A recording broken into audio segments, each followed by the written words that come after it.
नमस्कार, आपण पाहता हिरकणी न्यूज. हिरकणी न्यूज प्रत्येक क्षण ताज्या घडामोडी आणि महत्त्वाच्या प्रत्येक बातमीसाठी नेहमी तत्पर. भराव पुलावरून ट्रक कोसळून 2 तुकडे. पुणे बंगळुरू राष्ट्रीय महामार्गावर कोर्टी तालुका कराडगावच्या हद्दीत भरधाव जाणाऱ्या एका माल ट्रकला कंटेनरने हुलकावणी दिल्याने माल ट्रक चालकाचा ताबा सुटल्याने माल ट्रक भराव पुलावरून खाली कोसळला.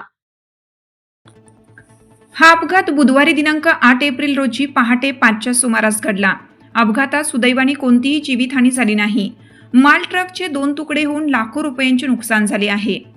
याबाबत घटनास्थळावरून मिळालेली माहिती अशी की पुणेहून कराड दिशेकडे जाणारा माल ट्रक क्रमांक MH43Y6232 हा कोर्टी गावच्या हद्दीत बाजूने चाललेल्या एका कंटेनरने माल ट्रकला हुलकावणी दिली असता माल ट्रक चालकाचा गाडीवरील ताबा सुटून माल ट्रक भराव पुलावरून 30 फूट कोसळला. यामध्ये माल ट्रकाचे 2 तुकडे झाले. अपघाताचा आवाज मोठा झाल्याने स्थानिक नागरिकांनी घटनास्थळी धाव घेऊन मदतकार्य केलं. सुदैवाने अपघातात कोणतीही जीवितहानी झाली नाही. या अपघाताची नोंद उंब्रज पोलिसात झाली आहे. आपल्या हिरकणी न्यूज चॅनलला लाईक करा, शेअर करा आणि सबस्क्राईब करायला विसरू नका आणि रहा अपडेट.